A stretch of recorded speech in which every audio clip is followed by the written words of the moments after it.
Salut toi, aujourd'hui on va parler d'un sujet qui me tient énormément à cœur, comment écrire sur la spiritualité sans tomber dans les clichés, parce qu'on le sait, dès qu'on touche à la spiritualité, on marche sur un fil entre profondeur et caricature, entre authenticité et discours déjà entendus 1000 fois. Et pourtant, écrire sur le spirituel peut être tellement puissant, tellement juste et tellement humain. Alors aujourd'hui, je vais te partager ma façon d'aborder ces thèmes-là dans mes romans, sans perdre la simplicité, la nuance ou la sincérité. Pour moi, la spiritualité n'est jamais un thème hors sol, elle naît toujours d'un être humain qui vit quelque chose, une peur, une révélation, une perte, une intuition, une question. Ce n'est pas « je vais parler de karma », c'est « ce personnage ne comprend plus pourquoi sa vie se répète ». Qu'est-ce que ça raconte de lui?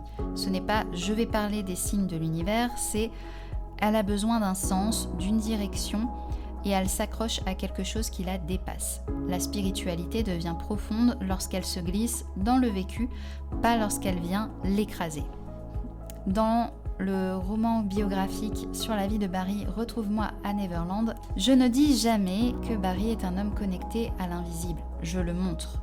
Dans la manière dont il regarde les enfants, dont il perçoit les liens, dont il interprète les silences, dont il a cette sensation des fois de percevoir aussi l'énergie et d'entendre parfois les pas de ses chiens qui sont disparus par exemple, fait rapporter du coup par sa secrétaire privée qui a été à son service pendant plus de 20 ans et que des fois en effet Barry laissait sous-entendre ce genre de discours et de mots, et elle l'a rapporté du coup dans son livre Portrait of Barry qu'elle a publié plusieurs années après sa mort.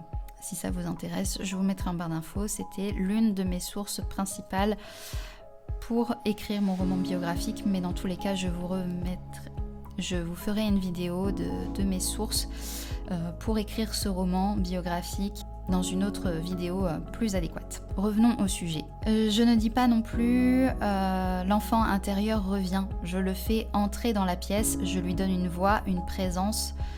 On ne tombe pas dans le cliché quand on fait confiance au lecteur pour comprendre le texte derrière ce qu'on montre de la scène.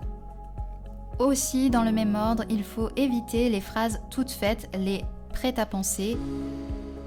Tu sais, les phrases du style « tout arrive pour une raison, l'univers t'envoie un message, tu dois lâcher prise », on les a tellement entendues qu'elles ont perdu presque tout leur sens.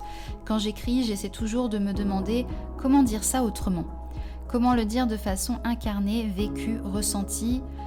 À la place d'écrire « ce lien d'âme était évident », je préfère écrire « quand il l'a vu, quelque chose en lui s'est tu », comme si une pièce qu'il croyait perdue venait de retrouver sa place. C'est plus vivant, plus humain, plus ancré. Pour éviter les clichés, je me rappelle toujours que la spiritualité, c'est avant tout une émotion. Une émotion face au mystère, face à l'invisible, face à quelque chose qui nous dépasse un peu. Si tu l'écris comme une vérité absolue, ça devient rigide, ça fige l'histoire. Mais si tu l'écris comme un ressenti, comme une impression, comme une brume autour du personnage, alors là, ça devient poétique, universel et vivifiant. Faut toujours, à mon sens, garder de la nuance, faire comprendre que même l'auteur ne sait pas tout et ce n'est pas grave. On tombe souvent dans les clichés quand on veut trop expliquer, trop clarifier, trop définir, alors que dans la vraie vie, la spiritualité est souvent floue, impure, contradictoire, elle ne coche pas toutes les cases, c'est très difficile de la cataloguer si je puis dire, c'est beaucoup plus complexe, beaucoup plus nuancé. Moi, j'écris beaucoup à partir de cette zone-là, cette zone où on sent quelque chose sans forcément savoir ce que c'est. C'est là qu'habite la beauté et la vérité, ainsi que la profondeur, sans jamais tomber dans le sensationnel.